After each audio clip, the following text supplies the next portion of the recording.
What's up, everybody? Welcome back to the AM, guys. Welcome back to 5 Minute Rants. So today, guys, I actually want to talk about self-control, and I want to talk about why self-control is so important, especially when moving through life. And there's a few reasons for this. First, if you've never heard of the book, and I don't know who wrote it, but it's Everyone's a Salesman, I encourage you to read it.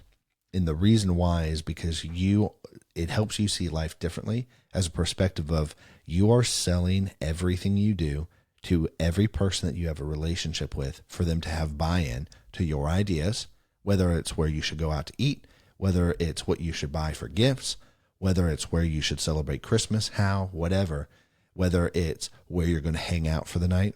You are in a process of persuasion and negotiation and sales. And it's a great book. And self-control is so important because the emotional reactions that we have as people normally end up damaging relationships, work, and decision-making long-term. And those three areas where you have relationships, right? You have all those relationships with people, whether at work, in jobs, your friends. The emotional decision-making and the knee-jerk reactions are normally more harmful than they are helpful.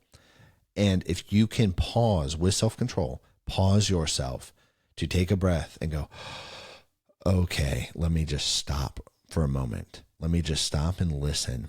Cool, whatever they're telling me, I don't particularly care for or like, or cool, their attitude, their tone of voice, it's inciting. But let me just pause. You talk about keeping you out of a world of trouble, long-term. World of trouble where you're at, world of trouble with your friends, world of trouble at work, right? Because I'll be real with you, you're not going to work for, the most amazing people on earth and in your life. It's not going to happen no matter where you go. Cool, you got your dream job. You're not going to work with amazing people 100% of the time, all the time, and people who care and are selfless and are team players, like all this stuff. Nope, not going to do that. Not going to happen. It's just not life, right? You have people who've chosen to be really good people who've made decisions well in their life or whatever their history was, and they're wonderful to work with, versus you have other people who don't have any interest in that. They don't care. And so the thing is when you're dealing with relationships that way, knee-jerk reactions hurt you. And having self-control is such a key principle and discipline in your life to have. Having the self-control to say no to the emotional reactions, having self-control to say no to food, having self-control to say no to buying things and then taking the money and putting it elsewhere. Having self-control is so important in order to move forward in life, because when you do not have self-control, life just seems to happen to you, right?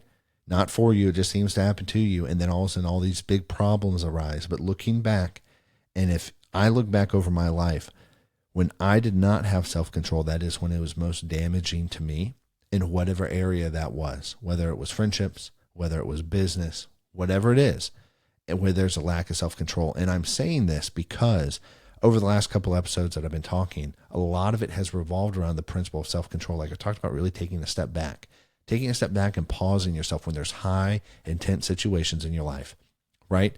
And we're not going through something that's super intense like combat or anything like that.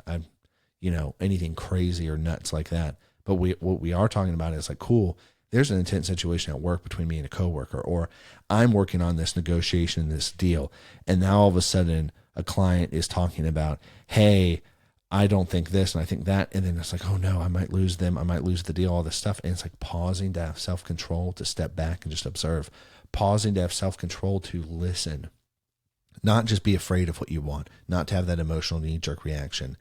The thing about all of this, though, is when you start having self-control in one area, it bleeds over into life and the rest of everything. And this is how life works. Once you start one place, it spreads throughout your life to everything else. Whatever it is, self-control, once you start eating healthy, that seems to spread over to money, seems to spread over to other disciplines. Once you start going to the gym, and it spreads and grows. It's the same thing with a lack of self-control. If you have a lack of self-control in a certain area, it's going to spread over into every area. And part of the lie that we like to tell ourselves is this: well, I just do it here, but I don't do it there. And that's not really true, because how can you parse yourself out as a human being that way? how can you not be holistically affected by who you are and the decisions you've made? Just some food for thought. Anyways, guys, I'm over. I'll catch you later. Peace.